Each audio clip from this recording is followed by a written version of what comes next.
Hello student, welcome to Palak study room.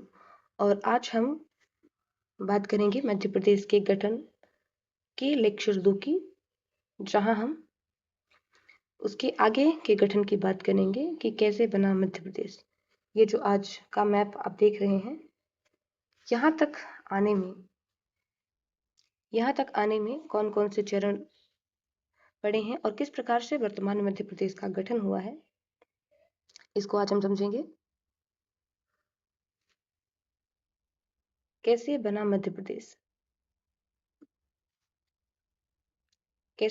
प्रदेश, इसे जानने के लिए इम्पोर्टेंट है कि हम इस बात को भी समझें कि आखिर राज्य क्यों बने, कैसे बने। क्योंकि जब हमें एक स्टोरी पता होती है तो चीजें कैसे बना मध्य प्रदेश, इसे समझने के लिए हमें ये जानना जरूरी है कि आखिर राज्यों का पुनर्गठन क्यों हुआ, क्या उसकी कहानी रही है, उसके पीछे की बैक स्टोरी क्या है। तो जैसे कि आज के टॉपिक में आप देख सकते हैं कि हमारा पहला पॉइंट है कि राज्यों के पुनर्गठन की आवश्यकता क्यों पड़ी। तो जैसे ही 1947 में भारत स्वतंत्र हुआ, भाषा के आधार पर राज्यों के गठन की मांगे उठी। सांस्कृतिक पहचान के आधार पर गठन की बातें हुई। प्रशासनिक सुविधा के अनुसार राज्य के गठन की मांगे उठने लगी। क्यों? क्योंकि इससे पहले जो भारत था, उसके जो विभिन्न क्षेत्र थे या उसके जो विभिन्न स्टेट कह सकते हैं, उनका एक क्लासिफिकेशन किया गया था, पार्ट ए बी सी, जिसका आधार जो बेसिक था कि जो इंपॉर्टेंट रियासतें थी उन्हें पार्ट ए में रखा गया। तो एक स्टेट दूसरे स्टेट से कमतर महसूस कर रहा था यहाँ पे। दूसरा, विभाजन का आधार प्रशासनिक और ऐतिहासिक आधार रखा गया था। सांस्कृतिक और भाषाई आधार को पूर्ण रूप से निग्लेक्ट किया गया। भाषाई एवं सांस्कृतिक पहचान के आधार पर धीरे धीरे मांगे प्रबल हुई। प्रशासनिक सुविधा, सुशासन एवं विकास की आवश्यकता महसूस हुई। इसके जो कारण राज्य पुनर्गठन की मांगे उठी। और इसके पहले चरण के रूप में देखते हैं कि धर कमीशन का जो है वो गठन हो जाता है।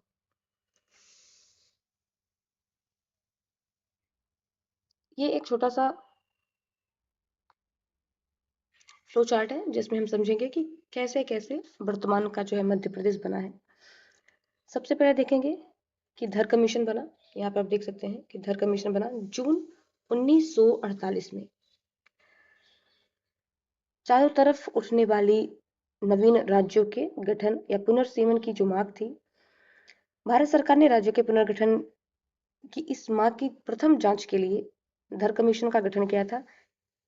एस के धर जो थे इसके मुख्य थे और इन्होंने दिसंबर 1948 में अपनी रिपोर्ट दी। दिसंबर 1948 में जब रिपोर्ट आई और भाषा के आधार पर इन्होंने राज्य के गठन को अस्वीकार कर दिया, तो इस समय दंगे भड़के और फिर कांग्रेस के द्वारा जेवीपी समिति का गठन किया गया था जयपुर अधिवेशन में। और इसने भी अपनी रिपोर्ट में आगे भाषाई आधार पर राज्यों को एकता और अखंडता के लिए जो है प्रॉब्लम माना और भाषा के आधार पर राज्यों के पुनर्गठन की मांग जो थी उसे इन्होंने स्वीकार नहीं किया। इसके बाद 1952-53 के समय एक तेलुगु नेता थे कोटी श्रीरामालू, और उनका 60 दिन के अनशन के बाद उनका जो है वो निधन हो जाता है। इनके निधन के बाद जो है मद्रास में तेजी से दंगे भड़के और उस दंगे को समाप्त करने के लिए तत्कालीन प्रधानमंत्री जवाहरलाल नेहरू के द्वारा 1 अक्टूबर 1953 को आंध्र प्रदेश का गठन होता है और ये मद्रास से अलग हुआ, तेलुगु भाषी राज्य था और भाषा के आधार पर बनने वाला हमारा पहला राज्य बना। इसके बाद एक राज्य के गठन के बाद विभिन्न क्षेत्रों में हिंसक उपद्रव स्टार्ट हुए और जो मांग थी वो और प्रबल हुई, दंगे उपद्रव होने प्रारंभ हो गए। तो फिर राज्य पुनर्गठन आयोग स्टेट रीऑर्गेनाइजेशन कमीशन का गठन किया गया 29 दिसंबर 1953 को, जिसके अध्यक्ष फजल अली थे। फिर आती है फजल अली की रिपोर्ट, और इस रिपोर्ट को 31 अगस्त 1956 को पारित कर दिया जाता है और 1 नवंबर 1956 को इसे लागू कर 14 राज्य और 6 यूटी का गठन किया गया।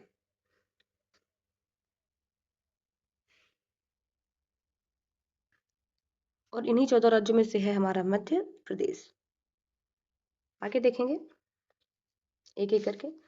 तो सबसे पहले हम बात कर लेते हैं धर कमीशन की। तो धर कमीशन का जो गठन है वो 1948 में हुआ था। उद्देश्य क्या था? राज्यों के पुनर्गठन की जांच करना कि क्या किस प्रकार से राज्यों का पुनर्गठन किया जाए। श्याम कृष्णधर एस के धर जो इसके प्रमुख थे। 4 सदस्यीय आयोग था। राज्यों के पुनर्गठन के सिद्धांतों की जांच करना और राज्यों की सीमा के लिए सुझाव देना इसका कार्य था। इसकी सिफारिशें थी कि राज्यों का गठन के भाषा के आधार पर नहीं बल्कि प्रशासनिक सुविधा के आधार पर होना चाहिए। भाषा के आधार पर राज्य के गठन की मांग को इसने अस्वीकार कर दिया था।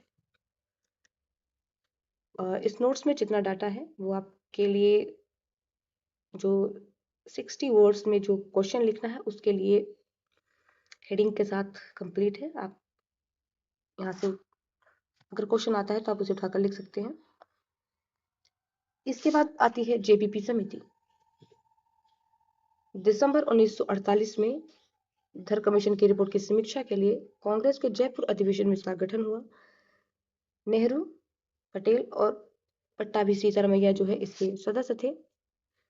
समिति ने तत्काल भाषा के आधार पर राज्य के गठन की मांग को इसने भी अस्वीकार किया।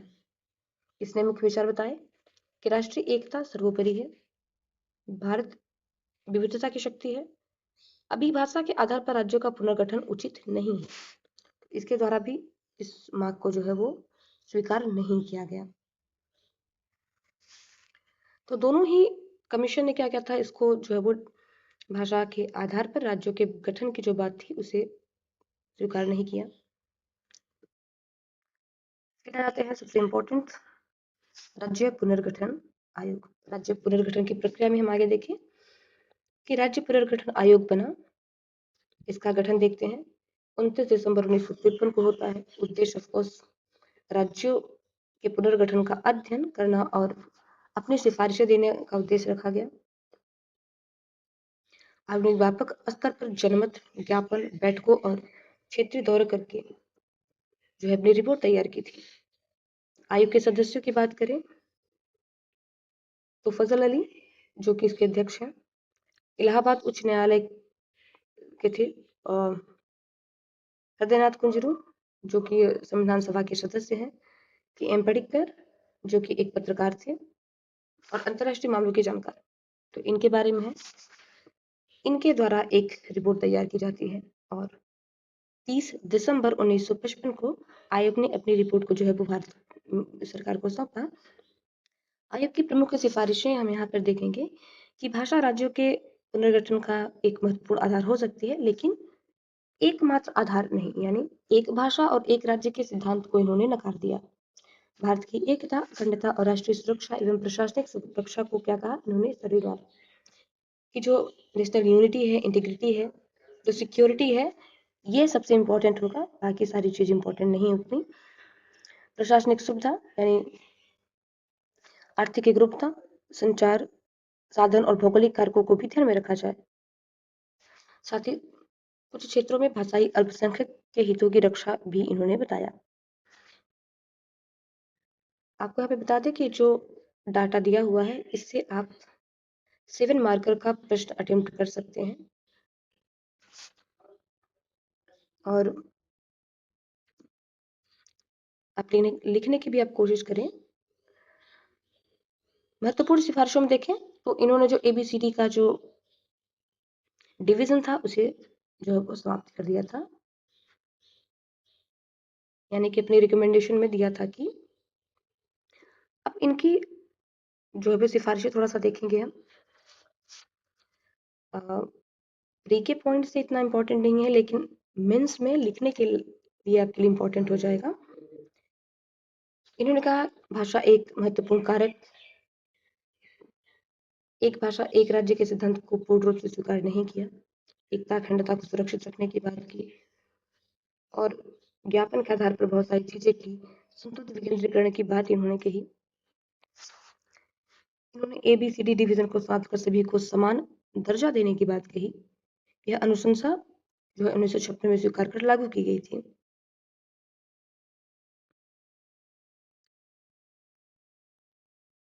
रिपोर्ट के मुख्य बिंदु थे, इन्होंने 4 बेसिक आधार बताए थे कि राज्यों का आकार बहुत बड़ा ना हो, वित्तीय प्रशासनिक क्षमता का ध्यान रखा जाए, सांस्कृतिक और भाषाई एकरूपता को महत्व दें, जनहित और सुशासन को सर्वोपरि रखने की बात इन्होंने की थी। 30 दिसंबर 1955 को सरकार को इन्होंने अपनी रिपोर्ट जो है वो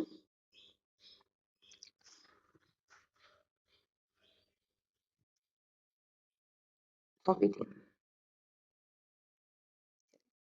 राज्य पुनर्गठन अधिनियम 1956 स्टेट रीऑर्गेनाइजेशन एक्ट 1956 की बात करेंगे। तो इसके प्रवर्तन यानी इसको पारित जो किया गया 1 नवंबर 1956 को। भारत के इसका जो उद्देश्य था, भारत की सीमाओं और नामों में परिवर्तन। कुल इसके 14 पार्ट्स थे, 4 अनुसूचियां, 98 सेक्शंस बनाए गए थे। ये आपको याद करने की आवश्यकता नहीं है। धारा 9 के माध्यम से मध्य प्रदेश का गठन किया गया था। कुछ प्रावधान इसमें नाम, क्षेत्र पर, राजधानी, प्रशासनिक ढांचे पर भी बात करी गई थी और 1 नवंबर को ये जो है वो प्रभाव में आया था, इसे इम्प्लीमेंट कर दिया गया। देखते हैं कि 14 राज्य बनाए गए थे, 6 यूटी बनाए गए थे और इसका जो व्यापक प्रभाव पड़ा, भाषा का तरफ पुनर्गठन हुआ, प्रशासनिक सुविधा में वृद्धि, असंतोष में कमी, राष्ट्रीय एकता अखंडता को सुदृढ़ किया गया। और ये आपको एवरी स्लाइड में एक आपको बॉक्स मिलेगा जहां पर उसे स्लाइड को समराइज करके बताया गया है और यहाँ पर इतना डाटा है कि आपको कहीं से भी कुछ और पढ़ने की आवश्यकता नहीं है, आप मेंस में भी अच्छे से इसे अटेम्प्ट कर पाएंगे। मध्य प्रदेश का गठन देख लेते हैं। 1 नवंबर 1956 को बना, ठीक है। विभिन्न रियासतों और प्रांतों का विलय करके बनाया गया, भाषाई एकता से संबंधित है। राजधानी भोपाल बनाई गई, संभाग 7, जिलों की संख्या 43 थी और गठन की तिथि है ये। प्रथम मुख्यमंत्री रविशंकर शुक्ल, राज्यपाल Pratap Sitaramayya.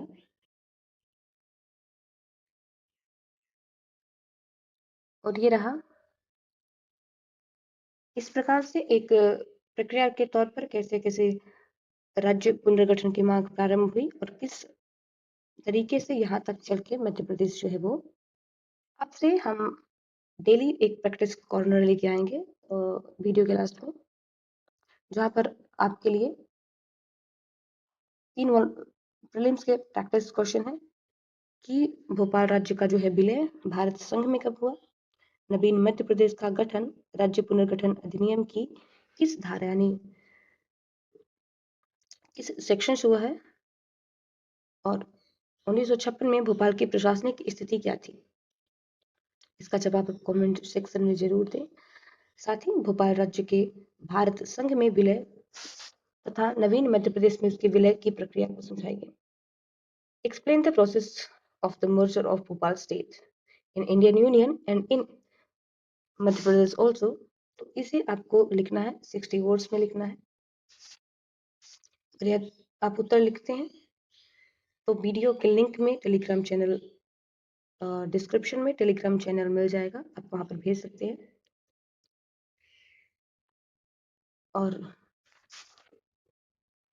Keep studying, keep watching and thank you.